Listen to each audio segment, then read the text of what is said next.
सर्व महाराष्ट्रातील नव्हे तर सर्व भारतीय जनतेला अवगत करू इच्छितो, सतर्क करू इच्छितो की 1 जुलैपासून हे राज्य लोकशाहीच्या मार्गाने चालवलं जाईल की नाही याची शक्यता मला कमी वाटते।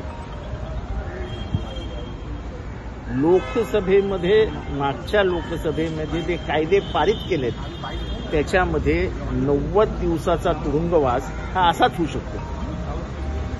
कुठल्याही गुन्ह्यासाठी पोलिसांनी ठरवलं तर ते तुम्हाला 90 दिवस पोलीस कस्टडीमध्ये ठेवू शकतात। आजपर्यंत ही मर्यादा फक्त 14 दिवसाची होती। म्हणजे विद्रोहाचा आवाज दाबायचा असेल तर विद्रोही माणसाला पोलीस 90 दिवस डांबून ठेवू शकतात। या कायद्याचा गैरवापर केला जाणार आणि खास करून राजकीय गुन्ह्यांमध्ये जे गुन्हेच नसतात त्याच्यामध्ये राजकीय नेत्यांना कार्यकर्त्यांना 90 दिवस जेलमध्ये सडवलं जाईल। हा एक धोक्याचा इशारा आहे।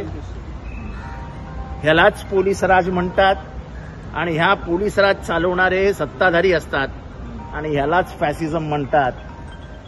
लोकांच्या स्वातंत्र्यावर गदा आणून त्यांना सत्ताधाऱ्यांच्या पायाशी आणण्याचं काम असे नियम आणि असे कायदे करत असतात। किंबहुना बाबासाहेब आंबेडकर म्हणायचे की बेल म्हणजे जोपर्यंत गुन्हेगाराचा गुन्हा सिद्ध होत नाही तोपर्यंत तो गुन्हेगारच नाही असं आपलं संविधान म्हणतो।